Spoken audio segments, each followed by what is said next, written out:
Hawaii has suffered more extinctions than almost any place on the planet. Hawaii has been called the extinction capital of the world. We've lost over 70% of our forest birds. That almost leads you to feel like, what's the point? And I don't believe that. These birds deserve to be here. Extinction is not something that we're talking about dinosaurs or something in our history. This is happening right now. But some of these species have been around for 5 million years. Why am I here at the end? I don't want to be here at the end. I want them to keep going. Officials are working to save native Hawaiian birds on the brink of extinction by targeting mosquitoes. It all goes back to mosquitoes. So what we really want to do is control mosquito populations. So what would a mosquito-free Hawaii look like?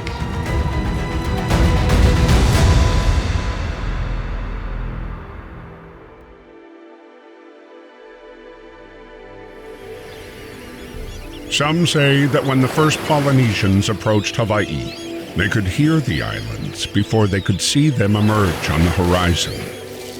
Birds existed in the Hawaiian Islands long before people.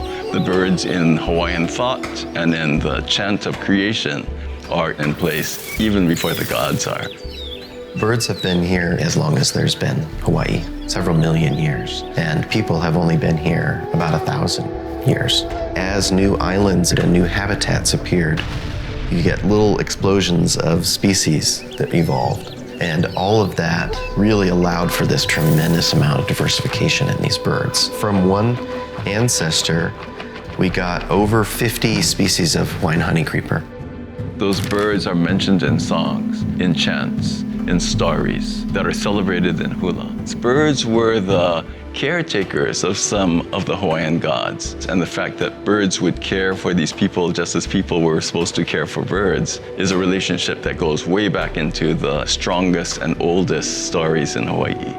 Birds and feathers were always very important to give religious and political, spiritual identity. In the time of abundance, the birds' feathers were utilized to create these beautiful capes and helmets and standards called kahili. It was an amazing thing to see. So the birds represented the kind of abundance that the leadership of the islands were responsible for keeping in balance. So to wear the feathers was to indicate your connection to the universe of life around you in the islands. Every person, every being has a specific spirit that's attuned to them and their mana. And feathers is what would protect one's mana and contain it. Birds were the embodiment of your ancestors, and therefore they could tell you things. The songs of birds or the sudden appearance of a brightly colored bird would be taken as a sign of the presence of your ancestors. Hawaii has so much unique habitats, people, and culture, and many of these birds play important roles in stories passed down through generations. But not only that, they're just only from here. They're part of that Hawaii identity. For millions of years, the islands of Hawaii vibrated with the songs of native birds. Then, between the 3rd and 10th centuries, Polynesian explorers set eyes on these breathtaking islands and were greeted by a sight of unparalleled beauty. They were the first humans to discover the majestic wonders and abundant life that thrived here. Their arrival brought new predators and changes to the landscape, but they lived with profound respect for the land and its native birds for centuries. At the end of the 1700s, Western colonizers arrived, and the situation rapidly deteriorated with the removal of forests to accommodate agriculture, ranching, and urban development. This replaced the rich bird songs with the sounds of Western progress, leading to a decline in native bird populations. In the 1800s, whaling ships introduced mosquitoes to Hawaii, ushering in a more sinister foe. These mosquitoes quickly spread throughout Hawaiian landscapes and facilitated the rapid spread of bird diseases such as avian malaria, a challenge that most native forest birds were ill-equipped to face. This led to multiple extinctions, and only about a third of the native forest bird species survived. The remaining few retreated to the cooler, mosquito-free highland areas. As the vibrant sights and sounds of these birds began to fade, humans attempted to fill the void with non-native species, diluting Hawaii's unique ecology with that of other places. In the 1900s, conservation victories, such as preserving the Hawaiian nene, were dwarfed by waves of extinctions. Now, as climate change warms the islands, rising temperatures enable mosquitoes to ascend to higher elevations, causing the last safe habitats to shrink. So, with the rapid decline of safe places to live, many of the few remaining species are now on the brink of a new wave of extinction. The loss of those birds is something that isn't a historical thing, it's happening now. When I started in 2010, if you were hiking on the boardwalk in Kaua'i, you still had a chance of seeing an akikiki. And by the next year, we couldn't see akikiki. I myself have seen 5 or so birds that were present when I was younger that are no longer with us. The forests are silent now, so we know that their populations just crashed. We only have 6 native honeycreepers left on Maui. Even the areas that we work in, it doesn't sound anything like it did 18 years ago when I started. The forest is a lot quieter, and it's definitely disappearing. We've started to monitor them so we could begin to catch them and collect their eggs and move everything to human care. We'd find it, and before we could do anything, the adults would have died and the eggs would be cold in the nest. We just watched, like in real time, the species going extinct in the wild. In 2023, the U.S. Fish and Wildlife Service formally declared 8 Hawaiian bird species as extinct. Hawaii has been called the extinction capital of the world because we have had hundreds of our endemic native species go extinct in a relatively short period of time. So we know that there were over 50 species of honeycreeper at one point throughout Hawaii. Today, there's only 17 remaining. We just lost i'iwi on Oahu and Molokai in the last couple of years. We're seeing this extinction event as an ongoing thing. This isn't something that happened sometime in the distant past. This is happening right now. Birds in Hawaii are obviously only found in Hawaii and nowhere else in the world, and our islands are very small, so once we lose them forever. Knowing that their populations are crashing, and am I going to be one of the last to see these birds and hear their calls? I still remember the time I saw the last video of the Kaua'i o'o, and recognizing that no one would ever hear that again. We would never know what it is like to have that bird fly through the forest again. All the research that we've done, it has all pointed to avian malaria. If you look around, almost any bird that you see is likely infected with avian malaria. And so there's a large source population for mosquitoes to become infected. And in turn, those mosquitoes are able to transmit malaria to uninfected individuals. There were no mosquitoes in Hawaii until the early 1800s. And so that was the first time that Hawaiian honeycreepers and other bird species had been exposed to mosquito-spread diseases in millions of years. The reason Hawaiian species are susceptible and often die when they get avian malaria infections is that they evolved in isolation of avian malaria. We sampled the mosquitoes and the birds for avian malaria using PCR tests, and we have watched the number of birds and mosquitoes testing positive for malaria go up. So we know that avian malaria is expanding and mosquitoes are expanding. More and more places around the world are seeing bigger mosquito problems. It's a potent example of climate change. What we are seeing is a significant acceleration of the warming of our islands, and therefore a significant reduction in the habitat that our forest birds have. So as global temperatures warm, mosquitoes are now able to survive and thrive at increasingly higher elevations. Now avian malaria is moving upslope, and it's invading a lot of these habitats that were once refuges for the native birds. For Kaua'i, for instance, where the birds have been, there's a big plateau. The mosquitoes were held at a certain elevation just below that plateau. In the last few years, climate change has allowed them to reach above that line, and there was no stopping them. Kaua'i now sees mosquitoes from sea level to summit, and that is not a safe place for birds anymore. And in the last 5 years or so, the speed in which avian malaria is moving into these native forest bird habitats has really accelerated. A little over 10 years ago, we thought there were about 500 kiwikiu. They were seen as one of the most endangered birds on Maui. Those trends have continued. When you watch that 500 become 150, become 100, you suddenly can see the end, and it becomes much more scary.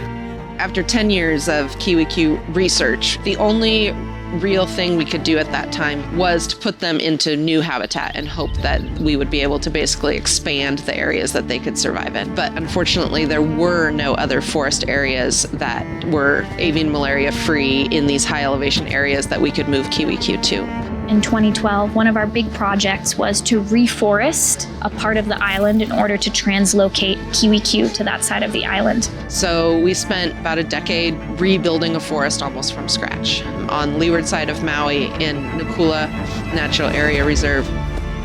We try not to break the tree while we're taking them out. Kiwikiu in its current range uses this plant a lot.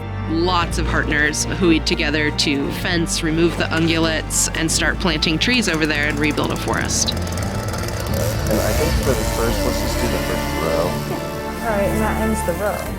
Oh, okay. We decided that the forest was ready to sustain birds in 2019 and made a plan to move a combination of captive and wild individuals over to Nakula to see how they could do in this more mesic habitat. Unfortunately, not that long after the birds had been translocated, almost all of them died, and they were found to all be infected with avian malaria. That was definitely a very hopeless time. Once those birds died, everybody asked us, well, what's next? Well, what's the next step in recovering kiwikiu? We didn't have one. That was it. We needed to build a habitat. We'd been putting everything towards translocating these birds for the past 20 years. And so when that failed, we really weren't sure what the next step was going to be. Some of these birds died in people's hands. Watching some of those individuals die, birds that I helped catch, it has not been something that I have gotten over very easily. I really underestimated the impact that might have on me. Because you see a bird, you have a little moment of connection. When you capture that bird, now they have a name, essentially. They have a face, and you become much more acutely aware that a species is made up of individuals. They're not numbers, they're not a dot on a graph. And that has been challenging emotionally. Although there's a lot of hope, it's also difficult to deal with the realities of dealing with some of these species that have so few individuals left. Even though those birds died,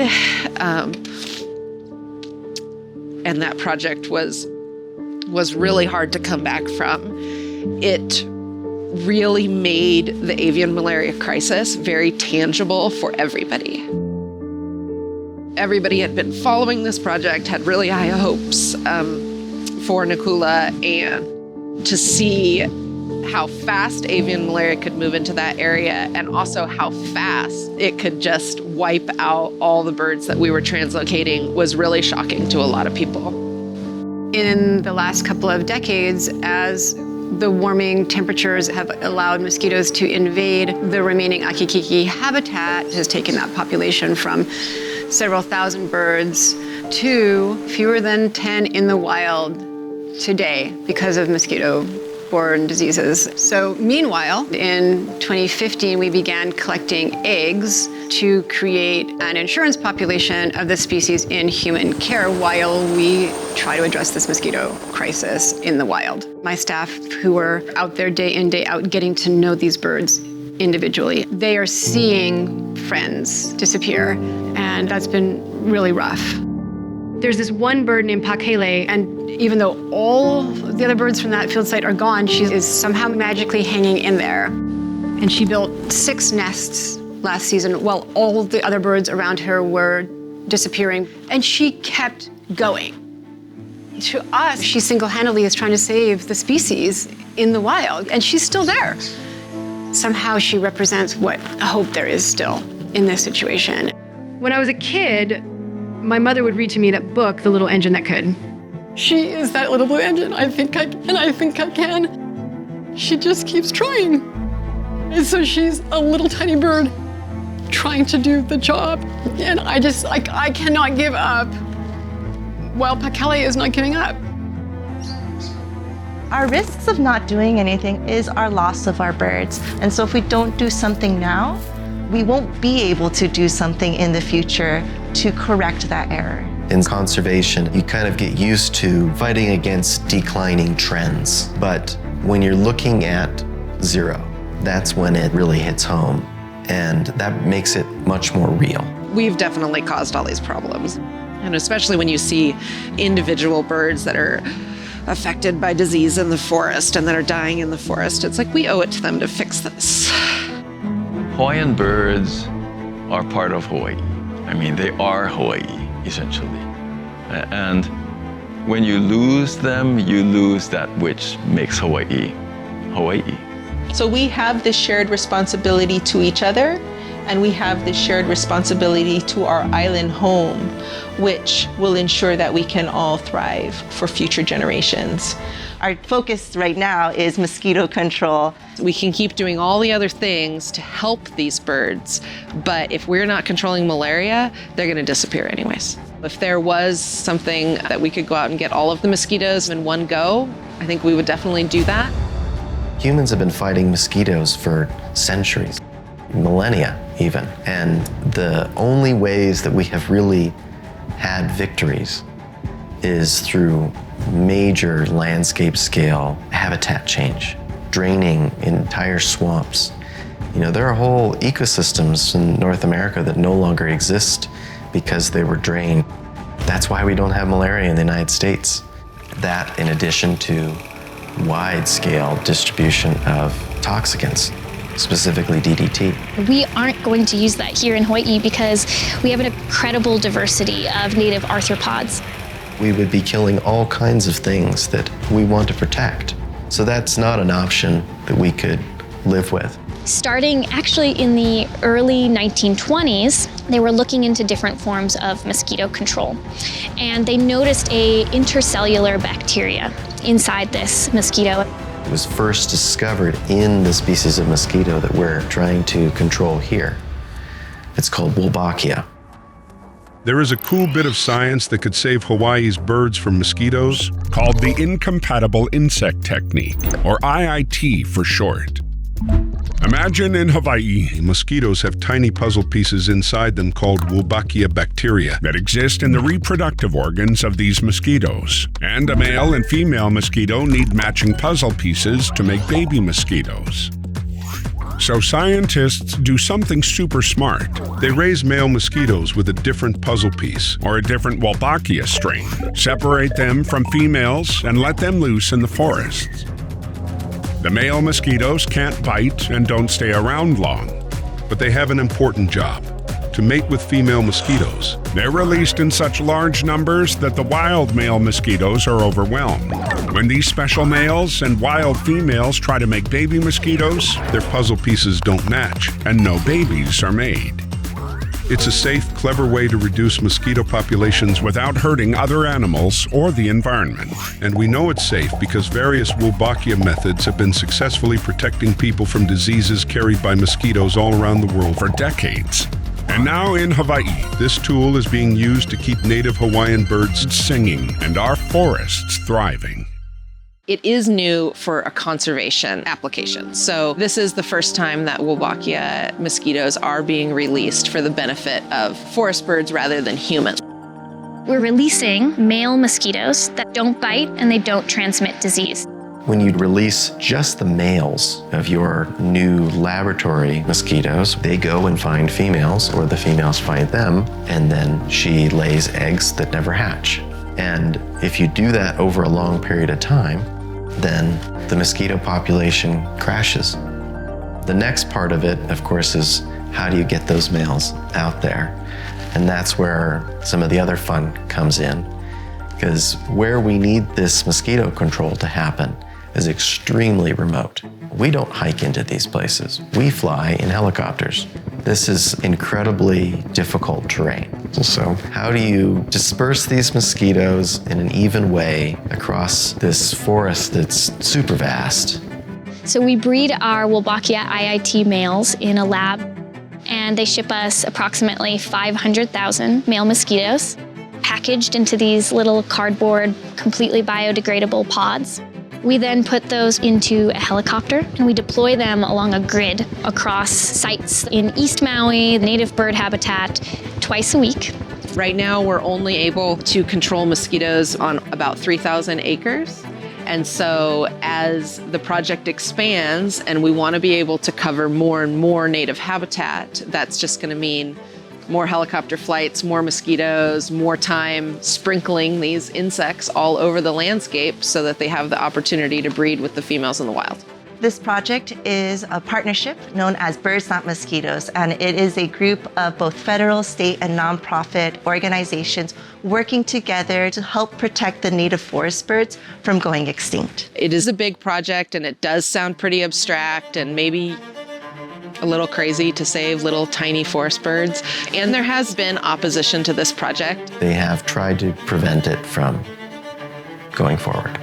An environmental group takes legal action against the state and land department over plans to control Maui's mosquito population.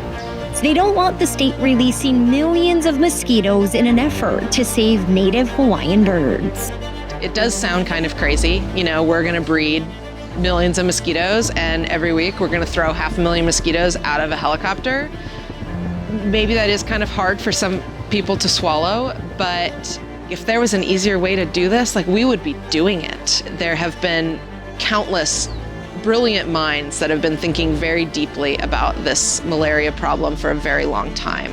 And there are not a suite of tools on the table that we can choose from right now. There is one tool, and we are trying to adapt that tool to make it work.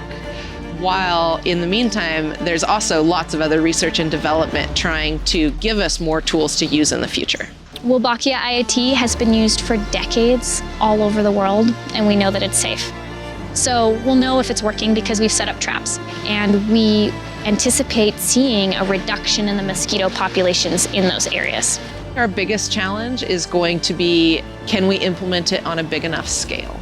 Can we really do this at a large enough landscape level scale to save all the species that we have left? The only thing more tragic than losing these species is to have lost them and done nothing to try to prevent it. I am completely terrified of having Hawaiian forest devoid of Hawaiian forest birds. That is the consequence we at all costs need to avoid. A lot of us conservationists, we deal with a lot of gloom and doom. But if I didn't believe it was possible to turn this around, I would be doing something else. I have to believe that it's possible to change this.